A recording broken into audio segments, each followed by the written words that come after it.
Bismillahirrahmanirrahim. Assalamualaikum warahmatullahi wabarakatuh. Alhamdulillahirabbil alamin. Puji syukur kita panjatkan kepada Allah Subhanahu wa taala, yang mana pada kesempatan kali ini kita bersyukur masih dapat berjumpa lagi tentunya di channel Jalan Surga ini, dengan masih diberikan kesehatan baik secara lahir maupun batin, dan semua kenikmatan serta karunia-Nya tak kurang dari suatu apapun. Amin amin ya robbal alamin.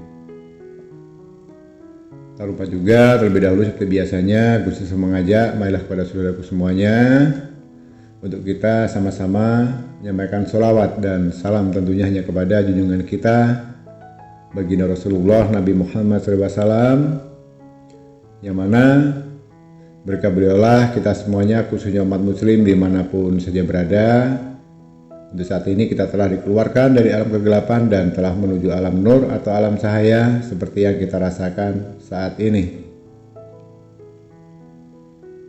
Allahumma sholli ala Sayyidina Muhammad wa ala ali Sayyidina Muhammad. Allahumma sholli wa sallim wa barik alaihi. Al-Fatihah. Kaum muslimin rahimakumullah, sahabat Jalan Surga yang dirahmati Allah dimanapun saja berada.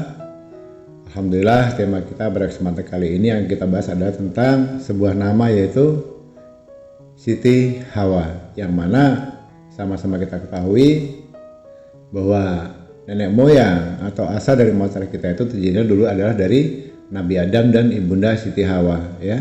Jadi seperti itu. Namun di sini ternyata nama Siti Hawa ini wajib saudaraku ketahui. Kenapa? Nama Siti Hawa ini tidak ada satupun ya tersebut di dalam kitab suci kita, itu Al-Quran. Ya. Allah tidak pernah menyebutkan nama Siti Hawa itu. Jadi karena kita sudah tahu kesimpulan seperti itu, jadi kita bisa mengambil kesimpulan. Boleh dong kita buka ceritanya, kita telusuri keberadaannya. Nah, artinya kalau kita sudah tahu seperti itu, dalam doa ataupun amalan itu akan lebih bagus tidak boleh untuk menyebutkan nama Siti Hawa. Kenapa? Itu sudah jelas tidak akan terijabah. Karena kita punya dasarnya gitu loh. Dasarnya itu tadi. Karena memang nama Siti Hawa ini tidak ada dalam Al-Quran gitu loh. Bukan dari nenek moyang kita nama itu, tapi ini perlu dipahami terlebih dahulu. Ya, sebatas sampai di sini yang kita tahu. Untuk manusia yang pertama sekali ada di muka bumi ini, satu, yang laki-laki itu adalah Nabi Adam, dan untuk yang perempuan ibunda kita itu Siti Hawa, ya. Tapi karena dasarnya kita tidak tahu sendiri, tidak tahu asal usulnya nama Siti Hawa itu dari mana, ya tahu? Kan begitu. Jadi kalau kita terjemahkan dalam pengetahuan keilmuan yang Gus Li pelajari selama ini, Siti Hawa itu artinya atau sama halnya dengan sulbiyah, ya. Sulbiyah itu apa? Sulbiyah itu sama dengan mengekor, ya. Nah, contohnya begini, ini sebagai contoh saja. Nah, pernah saya praktekkan nih ceritanya. Saya diberikan tantangan oleh seseorang hamba Allah untuk, ya katakanlah sejenis mengetes, ya. Biasanya seperti itu. Mereka pengen mengetahui sampai di mana cara pola pikirnya seorang Gus Li. Jadi diberikan dua ekor anak itik, namanya masih anak-anak, masih kecil, katakanlah baru umur ya mungkin 10 atau 15 hari setelah menetas lah pada saat itu. Nah, diberikan tantangan, coba bedakan mana dua ekor itik ini, mana yang betina, mana yang jantan. Nah, ini otomatis kan membingungkan. Sudahlah masih kecil-kecil, mohon maaf ya, untuk bagian kelaminnya tidak kelihatan, kita harus membedakan mana yang betina atau yang jantan. Nah, jadi begini saudaraku. Kalau bagaimana cara bedakannya, ya tentu membingungkan ya, karena ini masih kecil. Ya. Caranya, masuk Gus Li tes. Ambil ember yang besar, diisi air. Setelah itu masukkan kedua anetik tadi. Di situ nanti mereka akan berjalan berputar-putar dia. Perhatikan itu. Keputusannya yang di belakang itu adalah yang betina. Kenapa? Ya itulah karena sifat sulbiyah yang selalu mengekor, selalu mengikuti. Ya, pengertiannya begitu. Jadi yang jantan di depan, yang betina di belakang. Itulah sifat sulbiyah yang selalu mengekor. Berarti kesimpulannya yang di belakang itulah adalah yang betina. Kemudian dipisahkan. Lihat nanti jarak beberapa bulan kemudian. Baru kan ketahuan ternyata betul yang di belakang tadi adalah betina yang bertelur. Yang di depan tadi adalah yang jantan, begitu ya. Nah, artinya di sini kalau kita dalam berdoa mengamalkan sesuatu apapun khususnya untuk pengasihan ya. Ini khusus untuk pengasihan, penunduk dan sebagainya. Sudah jelas dan sudah pasti. Kalau di situ sedikit saja tersebut nama Siti Hawa atau hawanya saja disebutkan, katakanlah Sitinya gak usah dibawa, hawanya saja. Itu sudah jelas sulit untuk didapatkan, sulit untuk ditundukkan, sulit untuk diraih. Bisa jadi malah gagal total, tidak akan terijabah. Ya karena dasarnya itu tadi. Karena kita tidak tahu asal muasalnya Siti Hawa ini tadi. Berbeda lagi katakanlah contohnya si Wati. Wati ini punya binti, asalnya dari siapa? Binti Wati binti Budi, kan begitu. Nah sekarang pertanyaannya, Siti Hawa binti siapa? Nah, bagaimana kita mau mendapatkannya kalau kita tidak tahu titik terang asal muasalnya? Nah, logikanya kan seperti itu. Nah, kesimpulan dari semuanya ini, jadi kalau ingin kaum wanita atau mau tunduk, patuh mengikuti kita, artinya kalau kita katakanlah supaya dia timbul rasa kasih sayang, timbul rindu, timbul menurut, patuh dan sebagainya. Ya kita sudah tahu dari apa yang sudah gue sebutkan di awal tadi. Ya. Sifat anak keturunan itu dari terlahir sampai dunia kiamat kelak. Itu wanita itu sama dengan hukumnya sulbiyah. Nah, sulbiyah itu yang mengekor. Nah, dan itu akan bisa hanya ditundukkan dengan tulang ekor. Ya. Satu, sifatnya yang selalu mengekor dan tercipta dari tulang ekor. Baiklah saudaraku kaum muslim rahmatullah yang dirahmati Allah, sahabat surga dimanapun saja berada. Jadi kalau ingin ya, jadi ini nggak perlu proses dengan harus berpuasa, tirakat khusus tidak perlu. Ini bisa kita lakukan dengan cara sangat sederhana. Tapi ya sekali lagi seperti biasanya gue selalu mengingatkan jangan untuk disalahgunakan. Ya, nanti serta merta ini sudah dijelaskan, sudah diijazahkan, kemudian nanti dipraktekkan dengan cara-cara untuk berbuat yang salah yang dilarang hukum agama dan hukum negara. Artinya pakailah untuk dalam hal kebajikan atau hal kebaikan. Ya. Begini saudaraku, kita kan tangan kanan ini ada 5 jari nih. Gunakan jari telunjuk kita. Ya. Tangan kanan kita ada 5 jari. Gunakan telunjuk tangan kanan kita ini. Lalu raba ke belakang, ya, raba ke belakang. Selusur ke bawah, dari pinggang ke bawah ditelusur.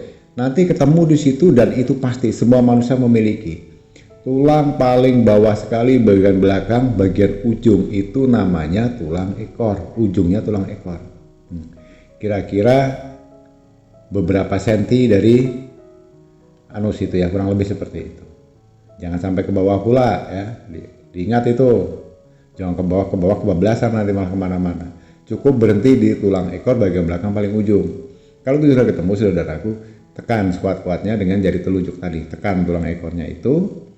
Kemudian itu gunakan di saat kita mau melakukan atau mau berjabat tangan dengan orang yang kita tuju. Ya. Tapi ingat, ini tidak berlaku untuk laki-laki sama laki-laki. Artinya ini untuk laki-laki kepada perempuan atau pria untuk ke wanita. Kenapa? Ya karena tulang ekornya sudah kita pegang. Bagaimana caranya supaya si target nanti bisa selalu mengekor ya. Mengikuti apa yang menjadi keinginan kita. Mengekor kemana-mana. Bisa tunduk dan patuh.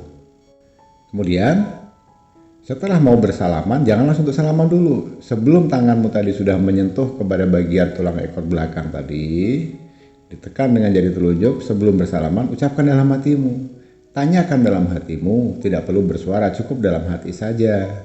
Cara menanyakannya bagaimana, Gus? Begini. Sulbiyah, bukan?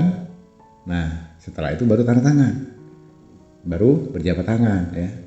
Jadi pertanyaannya hanya 2 kata. Sulbiyah, bukan? Kemudian berjabat tangan. Itu cukup dalam hati. Nanti setelah bersalaman, dengan sendirinya kalau pertanyaanmu itu bisa didengar oleh dia, dan dia dengan posisi saya mengatakan iya. Nah, berarti itulah ciri-ciri tandanya wanita yang bisa patuh, bisa taat, bisa menjadi yang terbaik dalam hidupmu. Di situ ya sesuai dengan namanya, sulbiyah, yang selalu mengekor, selalu mengikuti. Artinya jika kamu ditanyakan sulbiyah, bukan? Nah, kemudian dia menjawab iya. Nah, berarti betul, dia adalah anak keturunannya daripada sulbiyah yang terlahir di dunia ini hingga kiamat nanti, yang memang sifatnya mengekor dan terlahir dari tulang ekor. Ini, saudaraku, Gus Lim berikan sedikit contoh ya. Seorang laki-laki yang terhormat atau memiliki jabatan sebagai pengusaha, orang sukses, katakanlah begitu. Kemudian dia mempunyai istri, istrinya ini dari kalangan keluarga yang tidak mampu, atau katakanlah dari histori sejarah pendidikannya dia ini hanya mengenyam di bangku pendidikan SD. Kemudian dinikahi nih oleh seorang pejabat, orang terhormat, orang berpangkat tinggi atau yang memiliki kedudukan, atau seorang pengusaha yang sukses. Pertanyaannya satu, walaupun dia yang perempuan atau istrinya tadi terlahir dari keluarga miskin, pendidikan minim sekaligus hanya lulusan SD, bahkan mungkin bisa tidak tamat, dihormati tidak oleh orang lain? Pasti dihormati. Kenapa? Ya ini tadi sulbiyah yang selalu mengikuti kemana suaminya, si perempuan ini mengikuti laki-lakinya, istri mengikuti suaminya, karena dia mengekor, ya ekornya juga ikut dihormati. Nah, itulah sifat sulbiyah yang selalu mengekor. Sebenarnya punya jabatan, kedudukan, pangkat, derajat, harta kekayaannya itu suami yang lebih dilihat orang. Mereka nggak tahu dengan istrinya. Tapi karena istrinya tadi sudah mengekor, ya akhirnya ikut dihormati. Betul atau tidak? Pasti jawabannya semuanya betul. Jadi sifatnya wanita itu adalah yang nama sebenarnya adalah sulbiyah, yang mana adalah mengekor dan memang tercipta dari tulang ekor. Bagaimana cara supaya wanita itu bisa mengikuti kita, menyayangi kita, selalu melindungi kita, mengasihi kita, kemudian turut patuh dan mau mengikuti kemanapun kita pergi, mengikuti apa yang menjadi arahan kita, mengikuti apa yang kita berikan masukan, saran dan sebagainya. Yaitu tadi, gunakan jari telunjukmu untuk menekan tulang ekor bagian paling ujung sekali itu tadi. Caranya seperti itu. Nah, insya Allah kalau ini dipraktekkan dengan niat yang baik, dengan yang tulus, ya insya Allah nanti saudaraku akan melihat hasilnya sendiri. Inilah di antara beberapa sifat sulbiyah yang memang sebetulnya nama ibunda kita Siti Hawa itu memang tidak ada tercantum dalam Al-Quran. Ya. Jadi dari mana asalnya nama ini? Terjawab sudah ya. Terciptanya nama Siti Hawa itu adalah dari sulbiyah. Ya. Yang kemudian Ibunda Siti Hawa atau sulbiyah ini tadi mengekorlah kepada Nabi Adam, kemudian memiliki keturunan, dan sampailah kepada kita, dan kemudian kita nanti menghasilkan keturunan yang berikutnya. Itu akan terjadi sampai kiamat. Kenapa wanita tidak mau mengikuti kita, tidak mau patuh, tidak mau taat kepada suami dengan kita? Ya karena kita tidak tahu asal usulnya ini tadi. Walaupun pada saat menikah mereka tahu nikahan saya terima nikahnya si Wati binti Budi. Nah kan begitu.